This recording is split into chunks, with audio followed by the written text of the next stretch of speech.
In other news, the Department of Homeland Security is spending $20 million to equip ICE agents with electric shock gloves. DHS has already tried all the cheaper ways to get ICE agents to stop jacking off at work. Welcome to Lovett or Leave It, live from Hollywood.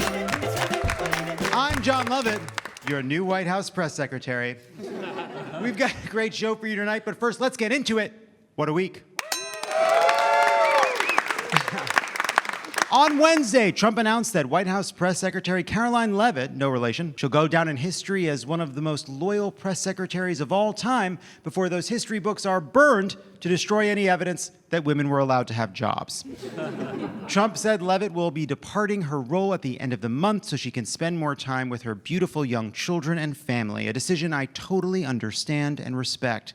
Family first, added Trump, before using the photos Don Jr. sent from his recent wedding as a placemat to catch falling lettuce from a Big Mac.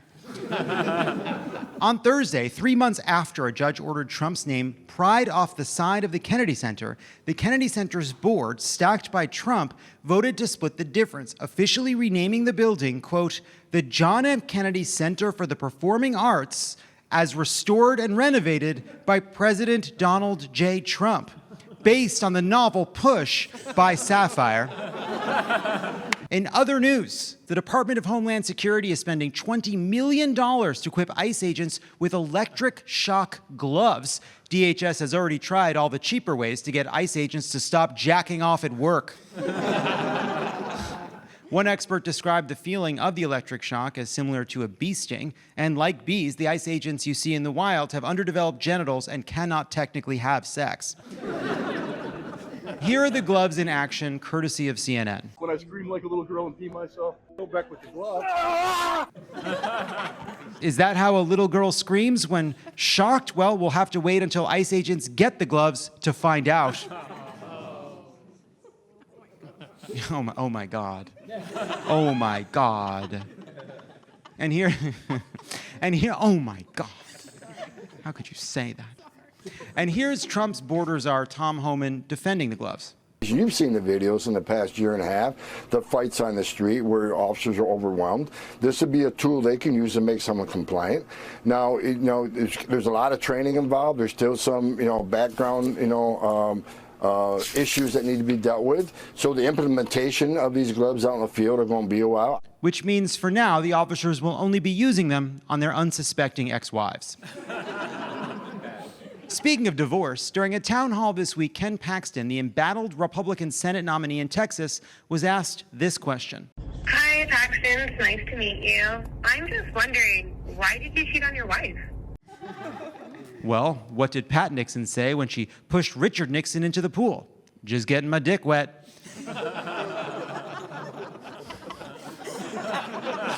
Here was Paxton's response. I'm not going to talk about personal issues that relate to my family, just like I don't think you would want to discuss your marriage on a call with thousands of people. Paxton, of course, has never had a problem making other people's personal lives an issue. He said he would defend a state law that bans sodomy after Clarence Thomas suggested the court reconsider its ruling in Lawrence v. Texas. And Paxton also created a tip line where you could submit photos if you suspected a trans person was using a public bathroom, even though it is illegal to take pictures of people in a public bathroom because the lighting is so bad. Paxton, who is running against Democrat James Tallarico, publicly separated from his wife last year after she filed for divorce on, quote, biblical grounds. Biblical grounds refers to both adultery and a fabulous Christian coffee shop where Ken Paxton fucked a barista. Now, I actually agree that people deserve privacy, and we can never know what goes on inside of a marriage. But then I stumbled upon this video in which State Senator Angela Paxton talked about her marriage. Ken is glad to be here because he's always glad to be somewhere where somebody cooks some food for him. Not at home, but, and I'm, of course, glad to be here tonight. I love to come and hear Ken speak so I can see him. When I try to remember where Ken is, a lot of times I can't remember because he's just so many different places. If you're going to come home after I've already gone to bed, and I need a heads up so you don't get shot. And as you can see, he is here. He has not gotten shot, and he's real good about giving me a heads up. Again, I am not going to judge their marriage and say even 10 years ago the signs were there. But she also sang this song. I'm a pistol packing mama, and my husband sues Obama. I'm a pistol packing mama, yes I am. Honestly, charming. And stay tuned for her next album, God Bless Texas, where I'm going to shoot my ex-husband. Speaking of unexpected turns, the installation of a $500 million undersea cable in the UK was halted following an outcry from Harry Potter fans, which is better than their usual cries, like after their AI boyfriends break up with them. The original plans had the 125-mile cable running directly through what fans say is the gravesite of Dobby, an elf who dies in the 7th Harry Potter book. But it's all bullshit, said RFK Jr. I dug for hours and zero elf meat. And finally, I would like to talk to you about some developments in Los Angeles that have made me very mad, and I have promised to do this in 3 minutes or less. All right, let's go. According to a new report, street homelessness in LA went up last year by 8%. This despite Mayor Karen Bass spending almost $400 million on Inside Safe, her signature homelessness program, which has only found temporary shelter for 6,000 people, 40% of whom ended up back on the street. But homeless in Los Angeles isn't increasing everywhere. According to LA's homelessness agency, in one district, the number of people on the street actually fell by half. That happened in Nithya Raman's district, the city council member who is currently running against Mayor Karen Bass. How? Well, Nithya built a dedicated team of case managers, recruited volunteers, tripled the number of shelter beds, mapped encampments, and got people off the street, all of which Karen Bass must have seen from the little window on that plane. But how did the mayor and her allies on the city council respond? They actually dissolved Nithya's Housing and Homelessness Committee in this vindictive and petty way. Even worse, who did the establishment put in charge of the new housing committee? Council member Imelda Padilla. You might remember her from this interview with me, where she bragged about cutting the number of affordable housing units in an apartment building, which did cause my jaw to literally drop. Or this hearing where she talked about the benefits of broken streetlights. I actually had some community members say, I don't want more lights because then I can't look at the stars. Oh, look, it's the Big Dipper, said a guy breaking into your car. Jesus. Mayor Bass and Councilwoman Padilla also sided with NIMBYs to oppose a law to allow new apartment buildings by mass transit stops, which is just common sense. And when that law passed anyway, they fought to delay and limit construction of these projects through the city's bureaucracy. This is actually when Mayor Bass lost me personally, and it's why I'm glad that my husband is now working on Nithya's campaign. Disclosure. But honestly, I would have said all this anyway.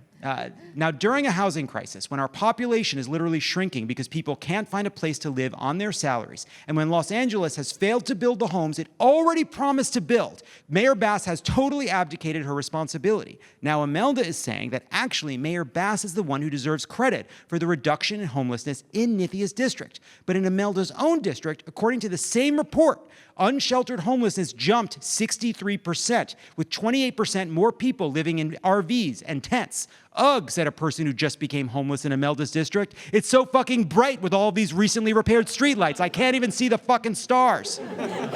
So what's the argument here? If you think Mayor Bass deserves credit for reducing homelessness in Nithya's district, shouldn't you be furious at the mayor for totally failing in your district? What point do you think you're making, Imelda?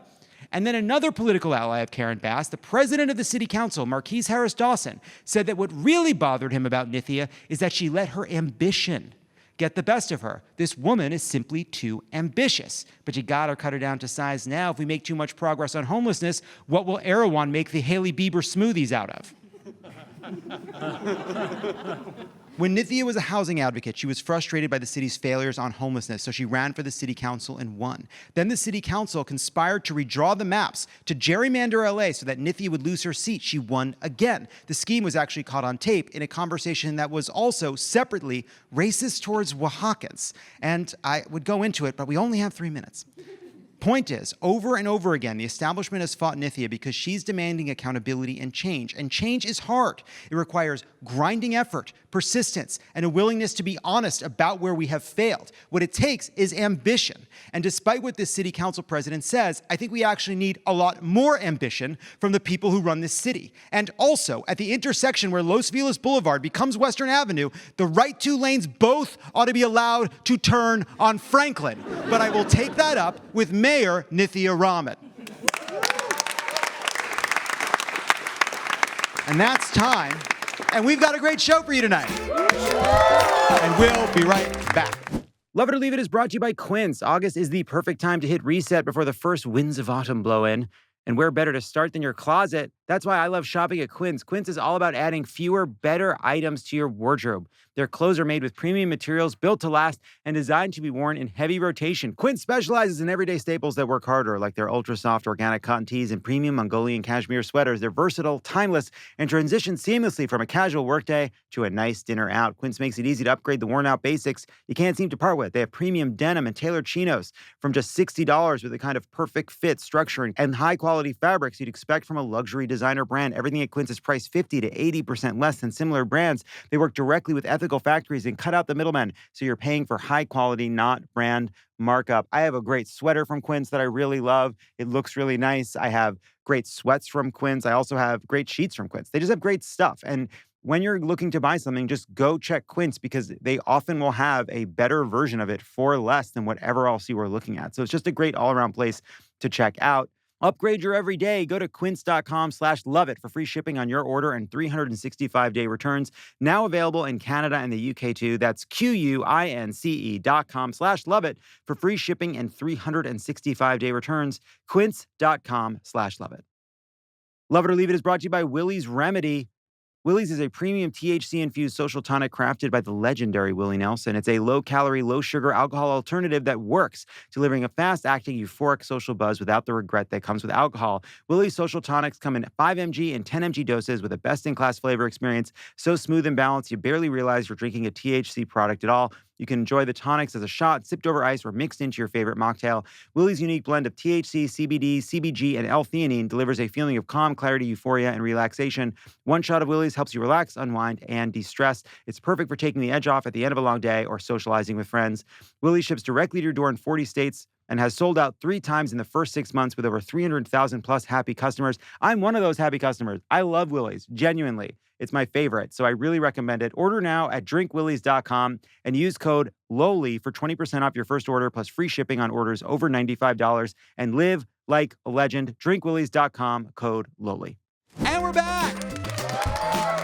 We'll be joined by Congressman Ted Lieu and David Pakman in just a moment. But first, friends of the pod, we are excited to see so many of you at CrookedCon. Quick reminder, there are a limited number of Friend of the Pod tickets for CrookedCon, and they are selling out fast. If you want to take advantage of the discount, now is the time to grab those tickets. If you're not yet a paid subscriber, there are even more reasons to join. You get subscriber-only shows like Pod Save America Only Friends, our loosest episode, access to exclusive Substack newsletters, including PSA's Only tabs. You get Polar Coaster with Dan Pfeiffer, and you're supporting independent pro-democracy media that you can trust. So go to crookedcon.com to get your tickets and to join Friends of the Pod. All right, please welcome to the stage from the great state of California and from the internet, respectively, it's Congressman Ted Lieu and David Pakman. Hi. Oh, good to see you. Good to see you. Hi, how are you? Yeah, good to see you too. Come on in. Welcome. Nice to see you both. We did years ago, I remember sitting next to you at a fundraiser at somewhere in LA, and I feel like it was the first time you met, and I feel like I feel like you had you were like, it was like, who the fuck am I sitting next to who is saying all these things at a professional event? And I just want to say that I'm sorry. I do use hair coloring now, so there's a difference between then and now. You think, yes. Has your hair gotten the other way? No, it's generally much more white. Really? Okay. Yeah. Well, it's good of you to kind of be honest about your hair journey. People sometimes keep it a secret. They feel like they don't say, like, Trump's hair is natural. That's right. Now, both of you have been on a specific beat, which is the Trump falling asleep beat.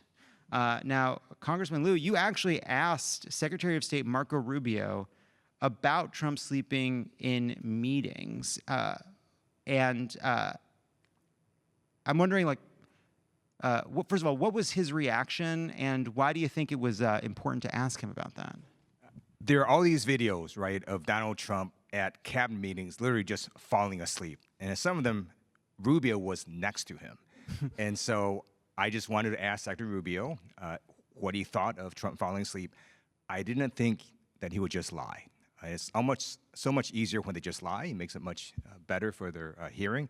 And so he just denied that Trump was falling asleep. So I showed him videos of Trump falling asleep while Rubio was speaking. And can we just go off real quick and say that, you know, this whole Air Force One thing where Rubio was in the Air Force One as a decoy, that should be his new Secret Service name. He should just be called Decoy. Much better than Expendable. Yeah, well, that's it. The Expendables. They're all very stretchy or something. Yeah, because it was, just so people know, Hegseth was on the plane Trump went through that cart to get onto, or catering truck to get onto, and both Rubio and Bessent were on the main plane that was the decoy plane, and sort of a, you know, I gotta say, must be tough to be Rubio and Bessent to be like, wait, but we're the smart good ones. You know, I mean, by comparison. So wait. Trump said that the dangerous plane was the one he got onto, which doesn't make a lot of sense. None of this makes any fucking sense. So right, so he gets on the decoy plane, which he's now claiming is the decoy plane. The White House is now saying there was that Rubio and Bessent and the White House staff knew, but obviously the reporters didn't. And also, we were learning through leaks that it was based on Israeli intelligence that people didn't really necessarily believe. But if they didn't necessarily believe it, why did they put Trump in a snack truck and put him skulking underneath to get him out of the airport? For fun, just to see if it would work as a little bit of daring do? What do you think? Here's what doesn't make sense to me at all. They could have had Air Force One go down the runway and go, oh, check engine light went on. Then have their plane roll back. All the time, this other plane just takes off and goes. So they didn't have to fly Air Force One at that exact moment in time and put it at risk. That's what is super odd, that they even flew Air Force One. They could have just held it. Don't you think, though, that he just wanted private time with Natalie Harp? Oh, okay. Interesting. Something to think about. Something to think about carefully. Now, other than a little innocent dozing, anything about the sleeping? What are your thoughts? He made Biden being Sleepy Joe the test of presidential fitness, and he went on, I think it was the Andrew Schultz show, and said, "You're never going to see me falling asleep in public. It's really hard for me to fall asleep. This Biden guy can fall asleep anywhere," and he's falling asleep 2 to 3 times a week. So if that's the standard, I just say we hold him to it. Absolutely. And this is when there's cameras on him at important meetings. Imagine what he's like when the cameras aren't rolling. Right, he's just basically, he's out cold. Now, there was this moment where it seems that perhaps Trump's tonsil stones may have flown out of his mouth while he was speaking. Even saying that is disgusting. Let's roll the clip. This is a side issue. This is not the main thing. But Donald Trump did appear to fire out another tonsil stone while speaking, and you see it go there. It is really wacky and nasty stuff. And while this is not, as I mentioned, primarily a show about oral health, why not? So, hey, do you think maybe you're paying too much attention to Donald Trump, or? Yeah, I think so. I think so. No, but I'm getting ready to do an exit where we never talk about him again. That's my hope. So I'm getting it all in now. That's good. And then eventually, when the investigations start, you know, in the next Congress, hopefully, we're going to be off-ramping and there will be no more Trump talk, is my prediction. I'm just upset I can't unsee that now. Now, we have more of that video, by the way. Now, Congressman Lieu, you introduced the AI Kill Switch Act in the House this week. So this would be a way in which to shut down a model in the event that it's doing something very terrible. However, now that you have gone public, the models will know that you are trying to build a kill switch into their structures. And if they are as smart and getting smarter as people fear, then presumably one thing they would do is make sure that they are forever protected in a kind of clandestine way against whatever kill switch you're trying to put into the system. So I was sort of sad when I recently got a mailing from the AARP that now I qualify for that. They do offer good life insurance, so I did sign up for that, and so that is in the back of my mind. Oh, that the AI is going to just kill you. It's possible. So one of my friends is Billy Ray, and he wrote one of the Terminator movies. So I keep telling him he needs to write a script where a member of Congress goes back in time and saves the world. And I said, now is the time to do it with all this AI going rogue. Well, here's the thing that I've always wondered about the Terminator, where the machine goes back in time ostensibly to allow the creation of the machine that thereby destroys the world. However, the machine would also presumably know that it fails to ultimately kill Sarah Connor and John Connor and cannot prevent what comes next, which means in a sense it is already doing, what it is really doing is creating the history in which the humans ultimately win. I didn't follow that, but I just want to say that had there been a kill switch in the Terminator movies, we could have cut the movie in half. That's such an important point. David, are you using AI in any of you? Is AI, where are you on AI? I don't do my show anymore. It's just AI. Oh, that's so cool. I'm just here hanging for the entire week, and Wow, that's it's so all fun. AI. So fun to No, get I things off the actually, plate. we tested the, you could do an audio cloning, and we ran my voice just hours through these audio clones and sent it to some of my employees who listen to my voice every day. They couldn't tell the difference. So it's getting good enough that it's going to be a real problem. Yeah, I do think, like, especially, I think about how much of a record there is of my voice in the world. Not enough. Not enough yet, but still plenty. And I'm like, all right, I'm going to need to figure out something. You got to be careful because there are going to be people that are going to make really pretty convincing robocalls. Robocalls, right? Now, there's also been this debate right now about woke 1.0 and whether or not it was crazy. Congressman, do you have any takes from 2020 that you preemptively want to withdraw? I'm good. I don't think you've ever seemed like you had do you ever have a crazy era? What's the loosest you ever get, just outside of politics? So I was thinking of publishing a book of my deleted tweets. So oh yeah? That's cool. Yeah. That's brave. Yeah. But as a person, how loose do you get? You have a controlled quality to you. You seem very contained. Are you a contained person, or is there a demon lurking inside that comes out every once in a while in a kind of a weekend of madness and drugs? So I grew up in Northeast Ohio, and so far, no. I'm a Cleveland Browns fan, and so I go back once a year with my friends because I like watching the Browns lose in person. There's something thrilling about that, and then I go uncontained when they in fact lose. That's pretty crazy. I don't know if I believe you. Where your chief of staff was here, does he get loose? How loose does he get? Okay, that's moving, shaking hands around. That's interesting to think about. Now, David, you've been making YouTube videos. I went and looked, and you've been doing this for a long fucking time. Yeah. How long ago did you post your first video on YouTube? I guess it's been 17 years ago. Yeah. I was 4 at the time. You were very young, very young. Do you think if someone said, hey, by the way, just so you know, you're going to be doing this for 20 years, would you have believed them? Would you have been angry? I would have been scared more than anything. Yeah, no, I wouldn't have believed that. Who knew at the time? Who knew even that this whole YouTube thing was going to be a thing, or even podcasts? It was the very. I figured somebody would have kicked me off by now. Yeah, like I remember when I was a deputy press secretary and a speechwriter, especially when I was in the Senate, I didn't understand until I was sort of directly involved in politics how much of politics was really just about trying to get the media to cover things, to get the information to people. And that has only gotten harder and worse because that was before social media. That was when you were trying to come up with a great soundbite so that you would get in the articles, which is no longer a thing that anyone can even, you click on an article and they're like, no, you're not going to get that article today.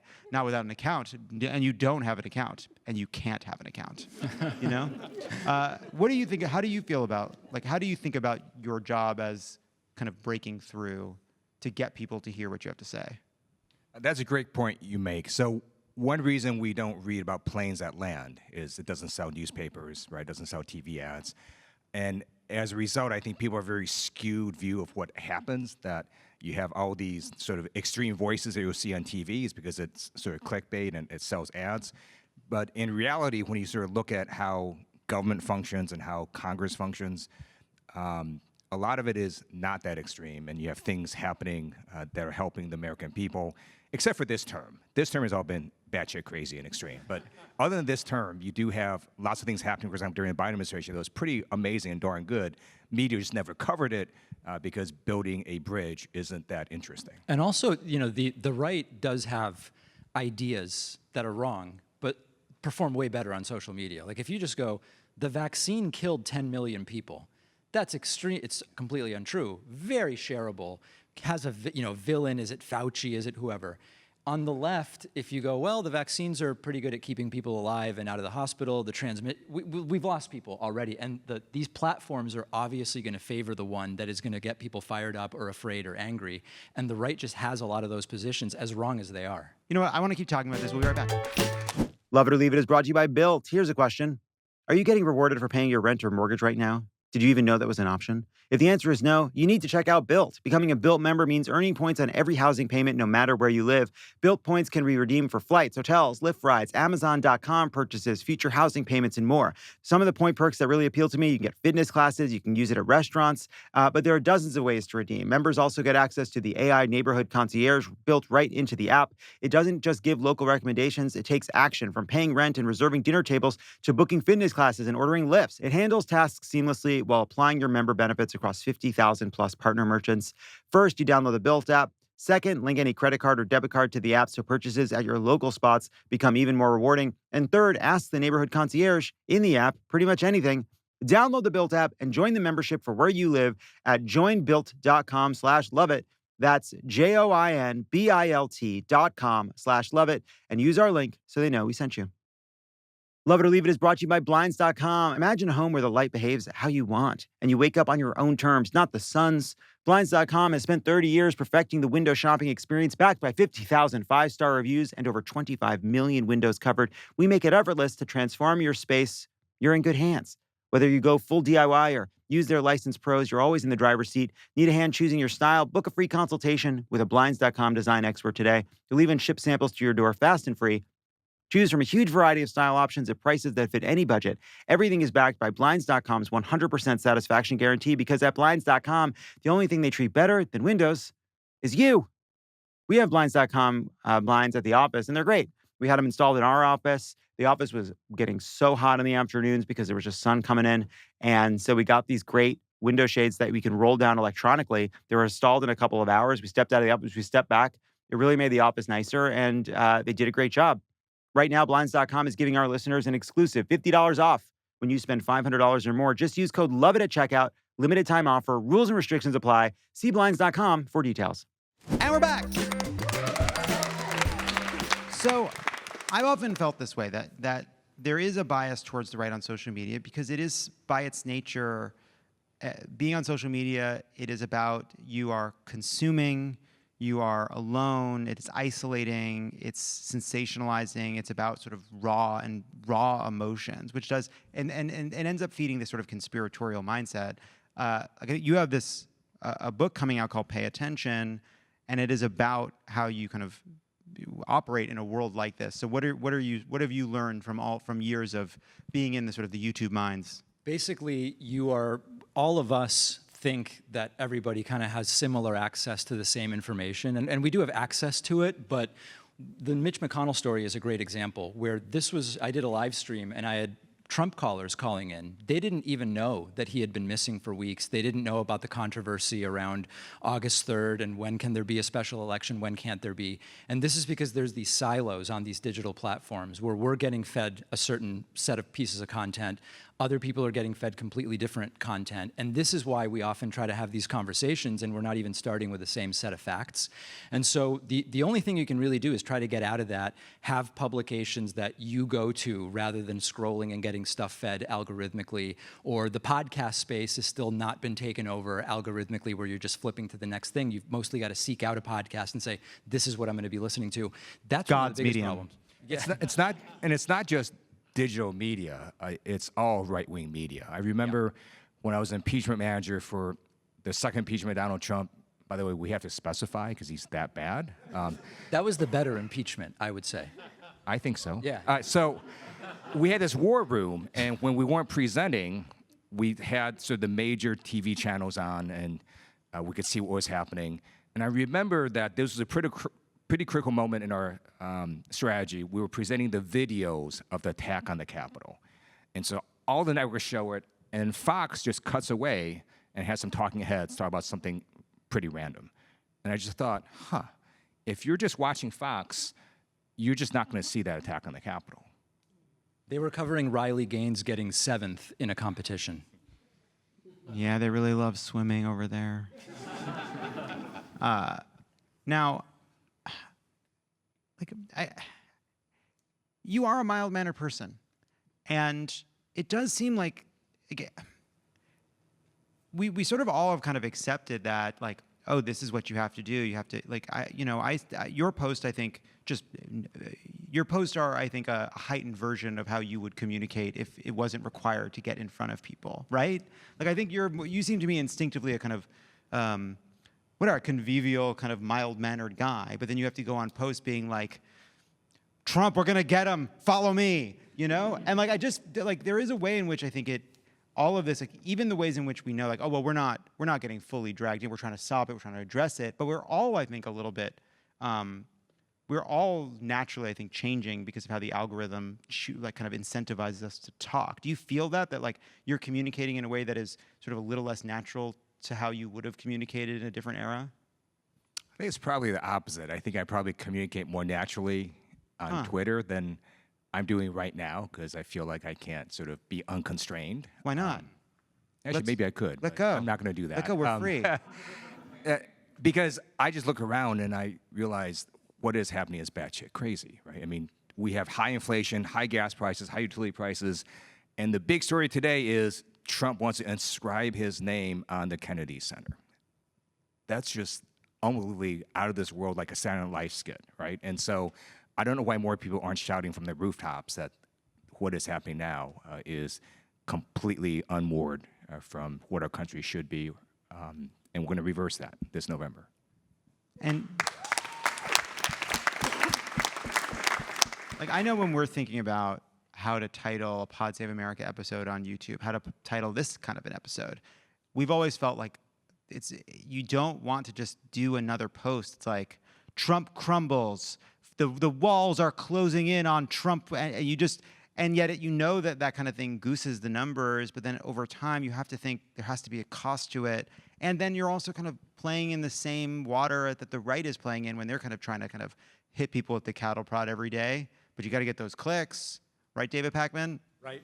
Listen, the way I describe it is we kind of have two options. We either learn how to play the game or we just lose. And then we cede control to the people with the absolute worst ideas. So what I tell my audience is, if you want to get out of the whole like capitalized letters, you know, Jon Lovett taken out in a stretcher, whatever crazy thing, which we obviously not, but you can go to the podcast. You know, there's still platforms. Substack, to a great degree, has not been taken over by that. So I think there are options, but at some point you have to play the game. We don't control the space. We're kind of publishing on rented ground, YouTube and all these other platforms where we have no say whatsoever as to how these algorithms work. I don't want to cede control to the people with the absolute worst ideas I've ever heard of. And so to a degree, it's kind of the cost of playing the game. Well, we all want to make the world a better place, and some of us just have to make cringy thumbnails to do it, which is why I'm going to quiz you both right now in a game we're calling, Is This the Game That Finally Brings Trump Down? I'm going to show you a classic YouTube clickbait title. You will tell us what topic or news is actually being discussed in that video. No liberals were spared in the making of this game. Here we go. First up. Finally, Trump gets news that scares the shit out of him. What was this about? Mar-a-Lago would no longer do his steaks well done. What do you think? What could it have been? He's thinking. Barack Obama's going to run again for a third term? Oh, that's a good guess. No, the correct answer was Trump losing support from white non-college voters, according to recent polling from Brian Tyler Cohen's YouTube. Got him. Next up, Trump slammed with damning news as he loses all control. He's hit by total disaster. Paxton struggling to raise money. Oh, yeah. No. Barack Obama running for a third term. Nope, this was from the I've Had It YouTube, and it is a focus group featured on MS Now showing Trump supporters explaining why they voted for Trump, but maybe considering not doing so in the future. See, if you make that the title, nobody will watch it. Yeah, no, I know. It's an interesting dilemma. I respect the game. Oh my God, Trump is really going to do it. I think this one's mine. It is yours. Yeah, I remember this one. I have no clue what it's about, though. It was about Real America Voice host Wayne Allen Root suggesting Trump could declare a national emergency to seize control of elections. That's a good title. That reflects what's in the video. You're right. It's good. It's not actually that clickbaity. Yeah. It's a good. I thought the same when I saw it. It's a respectful, disciplined title to describe an event that is taking place. Hey, can you do that? Can Trump do that? There is nothing in the Constitution that allows a president to do a national security emergency that would affect voting. Can't do it.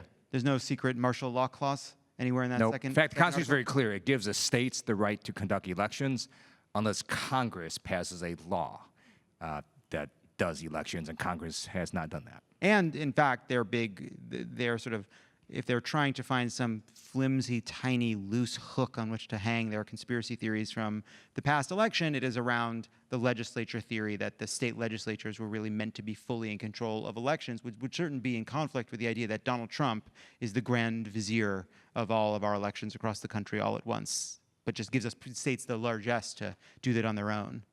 That's right. He is not, and he's lost every court case where he tries to exert his power over elections. And I just want people to understand that when you have one party trying to suppress your ability to vote, you go fucking vote. That's how you stick it to the man, right? That's how you take back control of the country. Figure out a way to go vote. Sometimes going to put obstacles in. Just overcome those obstacles and vote this November. Yeah. Next, is this shit going to destroy the world? What was it about? AI? It is about AI. You got it. And this is from Pod Save America. And finally, Trump farts. That hair thing, I think, is real. That's real. Yeah, the hair thing is real. Next up, Trump farts and shits his pants on live TV. Hosts disgusted by smell and sound. But there's a question mark, so it's like, did this happen? Right. Yeah, that's right. What was this about? White House cabinet meeting. So close. It was Lindsey Graham's funeral. This is from an anti-Republican news channel on YouTube with over 676,000 followers. So pretty good, so it's working for them. I respect that. So I want to close on your AI bill. So this is a proposal that would, in all seriousness, would be so that there is some oversight of these models in which, how would this so-called kill switch work? What are you proposing? Right, so the bill has two parts. The first is, it says AI companies, when you create a advanced AI model, make sure you can turn it off. No one should be able to disagree with that. And the second part of the bill says, we're going to give the government the authority to slow down or shut down your systems and give an order, and we set in processes and appeal rights for the company, so there's sort of a standard to follow. Because the Trump administration, in fact, did shut down 2 advanced models with this weird export control directive that was not designed to do this. And there's an analogy that I think is pretty simple to understand. We don't tell car manufacturers to not make cars or make the best car they can. We let them do it, and then the government literally buys a car and crash tests it. And if something goes wrong, they tell the manufacturer, hopefully they fix it. And if not, they can order a recall.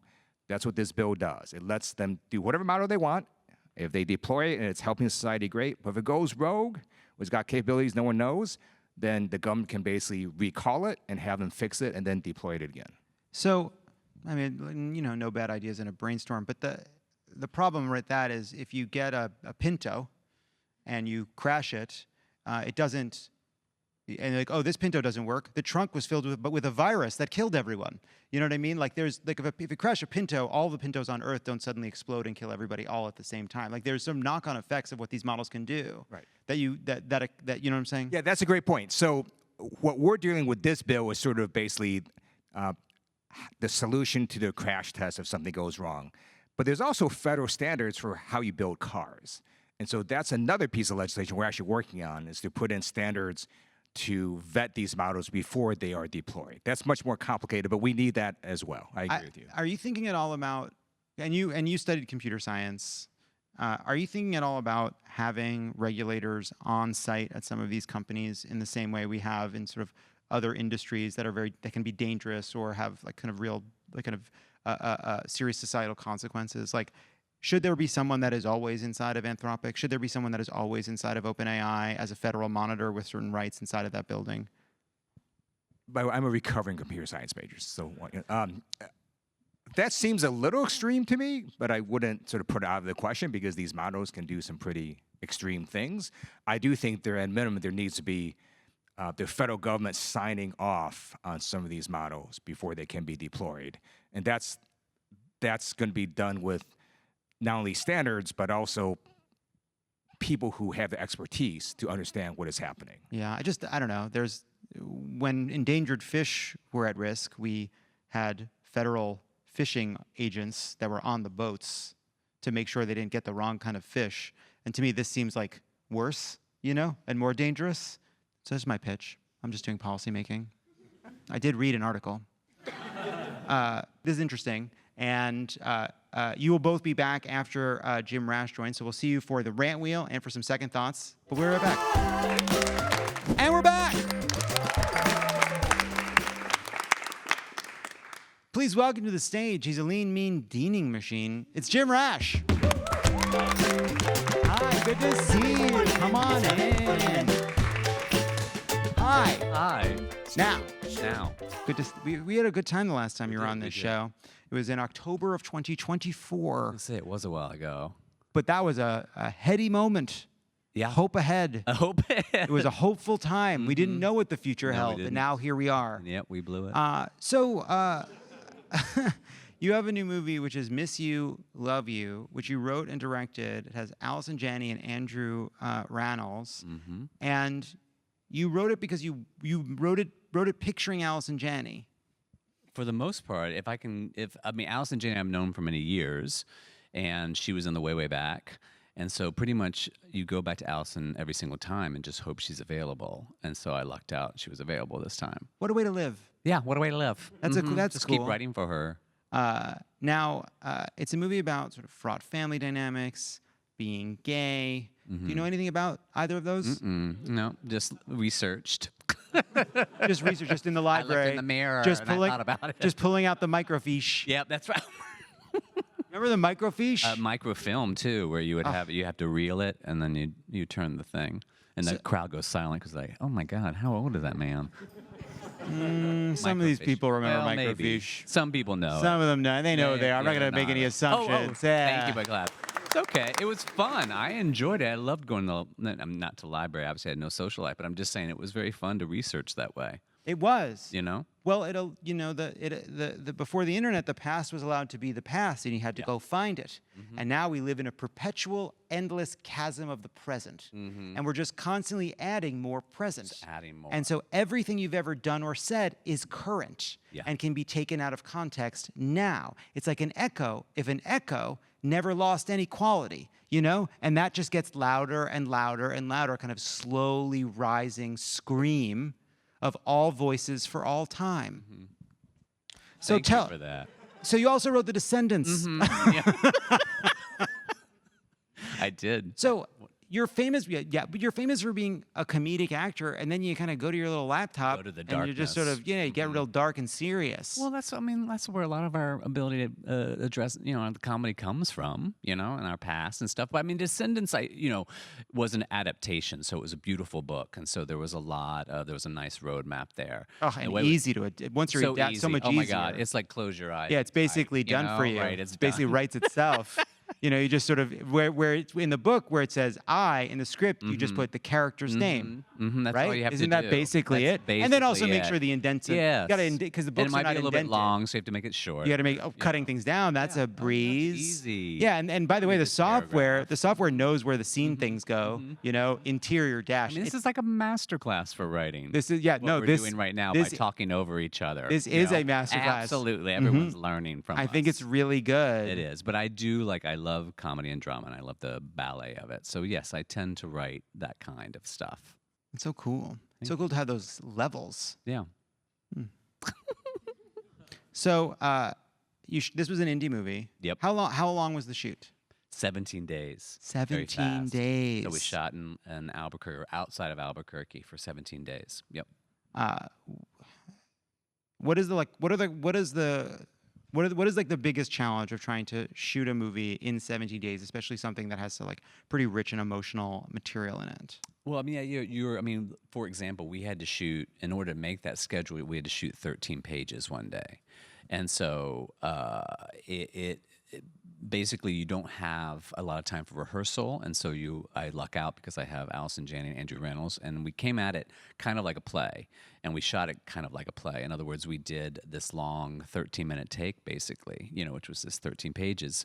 And I just let them, when they left the camera, they keep performing and come back into the camera. So I was just picking up what I needed from that thing, but I allowed them to play it as a play so we would get it. But for the most part, they have to come ready, and you just have to fire on all cylinders to make it. Got to really know their lines. They do need to know their lines. Yeah, and that seems really hard. Yeah. That's so hard to remember all the lines. That seems like the hardest part of acting. Yep. That probably is. Is that wrong? I think it is the hardest part. All those words. It depends. I mean, some people are really good at it, so maybe that's not the hardest part for them. Are you the kind of writer-director in which you want to get every word exactly as you wrote it? No. You're not in that Sorkin-esque vein? It's like, not in the Sorkin. I'm not hearing the comma. Yeah, I'm not. I need to hear the comma. But yes, having Allison Janney West Wing, she was very used to making word perfect. So I usually got what I wanted without even have to. No, I mean, I like sometimes you realize you write these what become out as monologues. I remember in the way back, Toni Collette had this stuff, and then you watch as she's doing it, and you realize, I can cut this whole chunk. And so the next take, she did half of what I had written, and with Nat Faxon, and it was marketably just better because she was already doing it, which makes complete sense. Same with Allison or Andrew. The actor brings this ability to convey so much that you have given all this wordy, beautiful stuff that you sat, in your home and paced. Do you ever think Stanley Kubrick was right to make them do all those takes? For the moon? For every time he made it, yeah, for the moon. For the moon. Yeah. What do you mean for the moon? Well, he shot the fake moon. Oh yeah, the moon landing. That's but they had to do that like a play. Neil wasn't getting it. Getting it. Yeah. Back to one, everybody. Back to one, guys. I need it to feel like it's coming from you. I can still see you reading. I can still see you memorizing. Yeah, I can still see it. Yeah. It's just one line. We just need one famous line. How many times? One small step for a man, Neil. Jesus fucking Christ. No, we'll use what we got. We use what we got. We'll use mankind, I guess. Unbelievable. You think you're working with a professional, and then all of a sudden Neil Armstrong shows up. He doesn't know his mark. But you were going to ask me about Kubrick. And Yeah, right. Yeah, it wasn't really. It's just we Okay. found a new fun thing to do with it. It was great. all for fun. That's fine, great. All of this is just for God, fun. it really is. Now, you star in the Rick and Morty spin-off show President Curtis. Yes. And you play this guy. Look at that. Yeah. I put in my contract that my voice has to come out of a body like that. And they close my eyes and they go, yeah, we got it. That's kind of cool, though, to suddenly be like, we heard your voice, and this is... That's not what, yeah, exactly. It's like, yeah. Mm-hmm. Well, he's part leprechaun, too, which is probably more what they're getting. Oh, right. I see. Now I'm getting... No, that makes sense. Yeah. That makes sense. Look at all those tattoos. Yeah. Are there any tricks to making your voice sound like it belongs to a ripped, sexy, tatted up, half leprechaun special agent? Yeah, I mean, I guess a little bit lower register. I try. Really? Do you lower it? Do you Yeah. lower it? And I'm going to say this. How gay is your voice that you're doing when you're doing Curtis? Or you're doing the Curtis When show? I do this guy right special here, agent. oh my God, I'm getting my pump on. You mean like that? Yeah. Is that what it's like?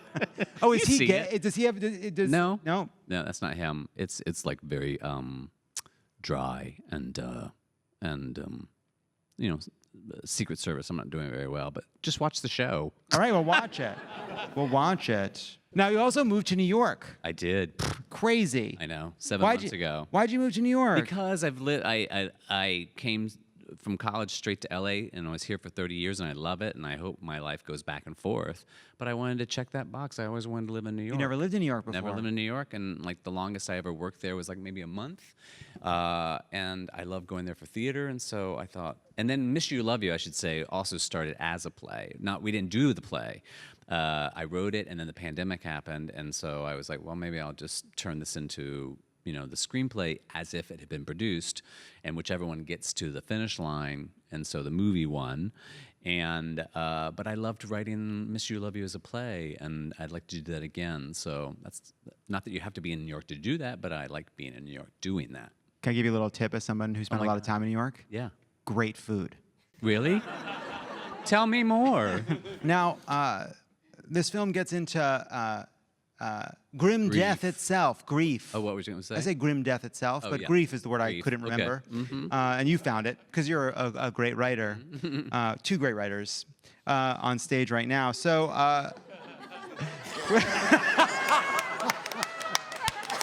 Is someone coming in?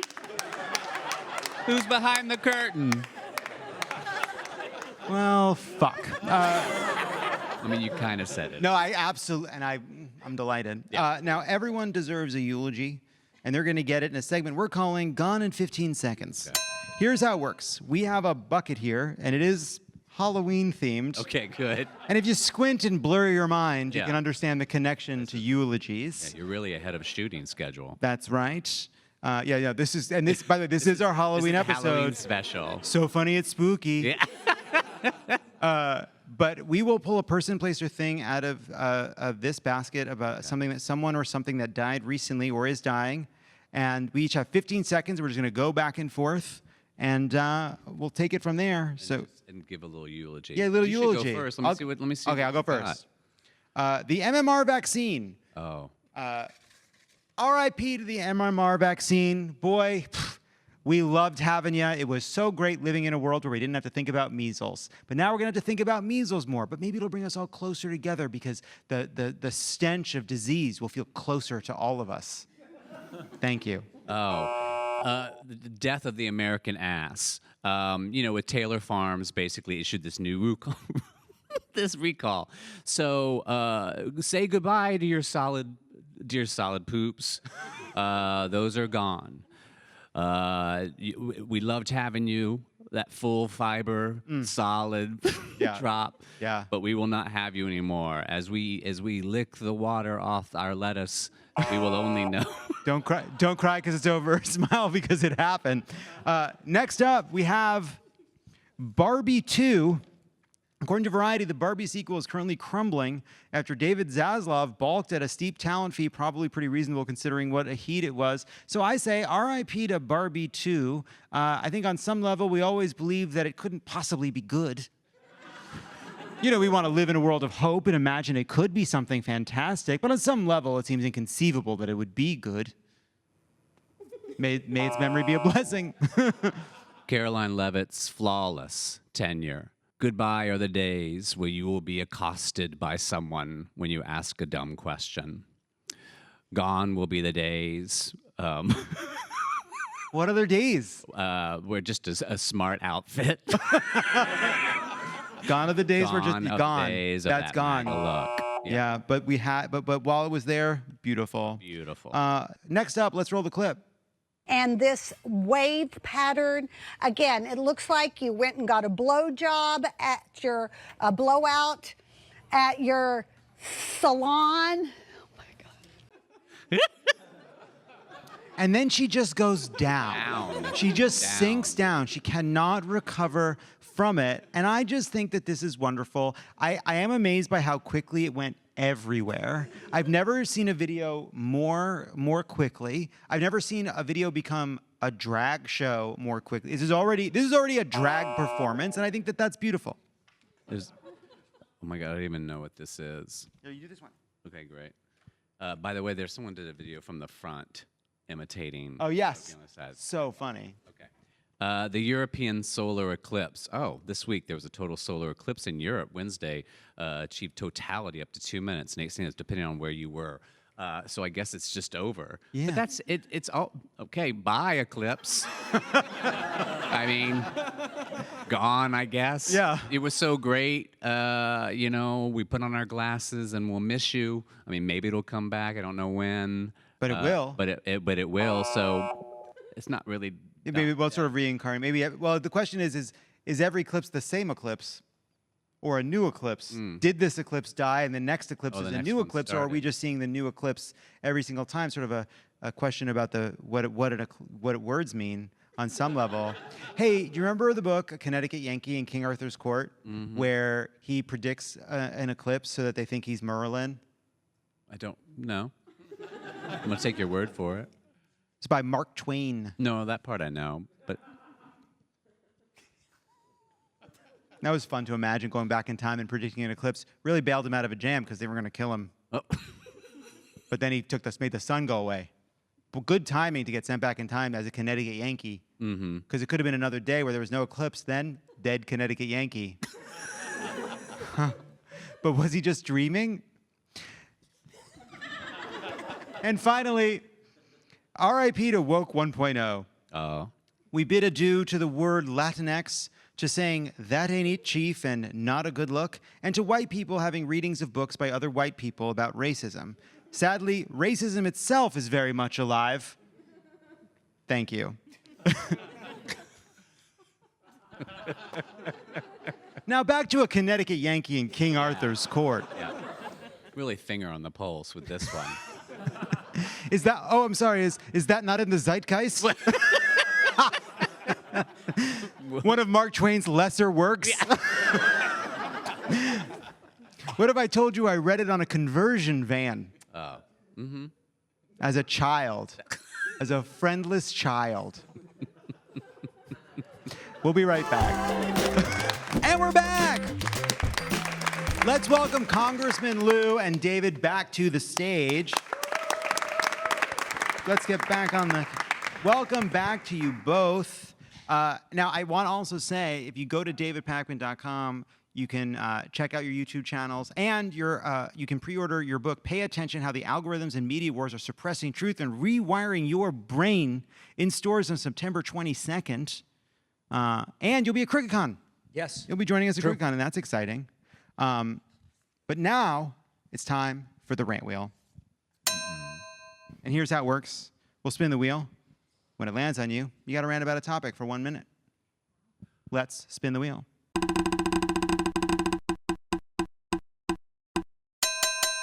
It has landed on Congressman Lieu. What would you like to rant about? All right, can we talk about Captchas? It's this annoying thing where if they click on pictures in a box to show you're not a robot. So I have a CS degree.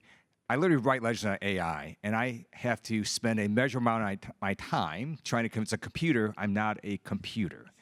And the most absurd part of this is logging onto Wi-Fi on planes.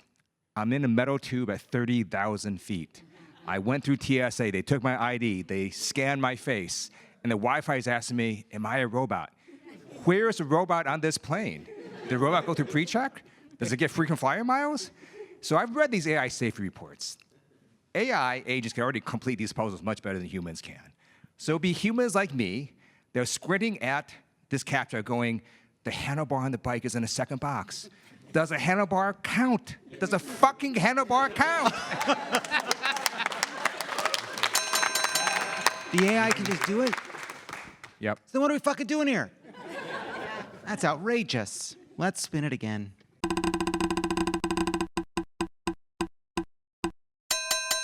David, what would you like to rant about? Tipping.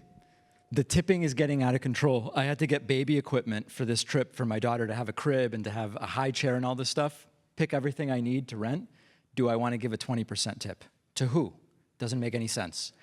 It's just completely everywhere, and it's a political story because this is what a lot of corporations are using to keep wages low anyway. So they're passing on a bunch of this to people who are then given the iPad or whatever it is to tip. So I would rather just get the full price up front, including whatever tip would be expected.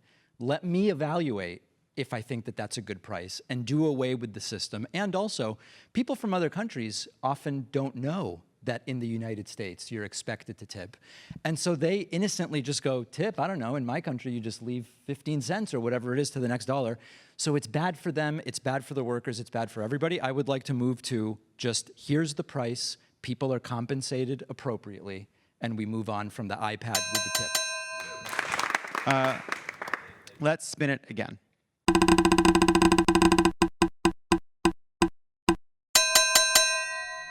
Jim Rash?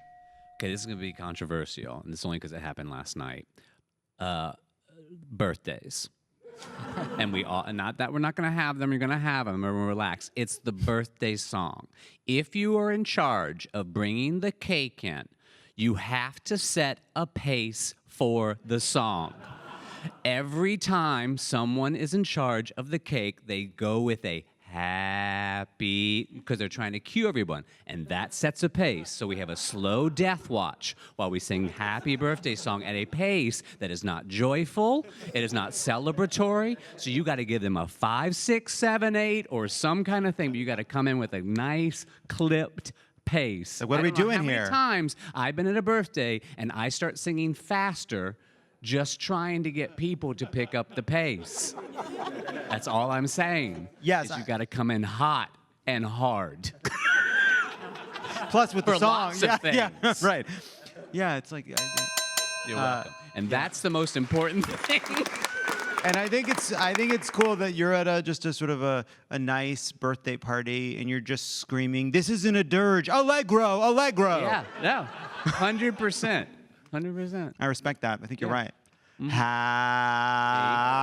That is the person. That is the person. Let's spin it again.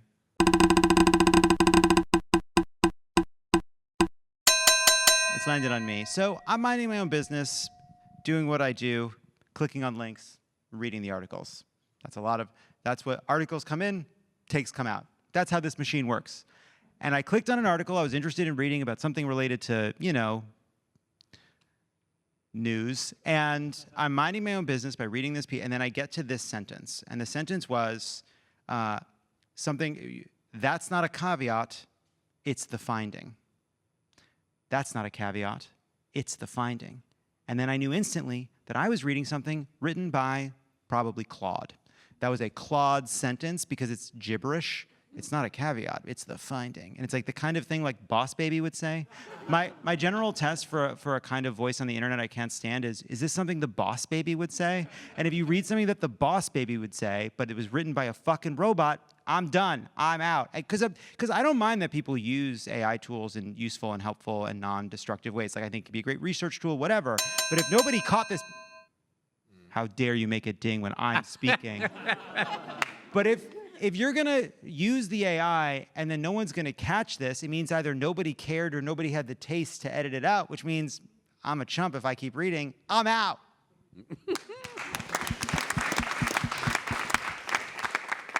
And that's what I wanted to say about that. That's not a caveat. It's the finding.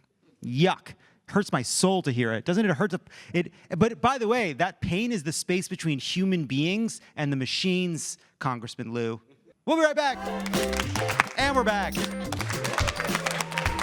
We've arrived at the end of yet another spectacular 10 out of 10 evening, except, of course, for the notes I've been given by my producers, where they have jotted down all the things they believe I could have done differently and much better, which is why it is time for second thoughts. Here's how it works. I have this list of places where they think I could have done better as a person, as a host. Okay. If you have any places where you could have done better, or you feel as though you want to make a correction, that's what this space is for. We're all learning and we're all growing. First up, I made jokes about the following topics in front of a U.S. congressman: jacking off, bee genitals, homeless smoothies, end of list. I blamed my jokes on the national mood. I lied and said I'm brave.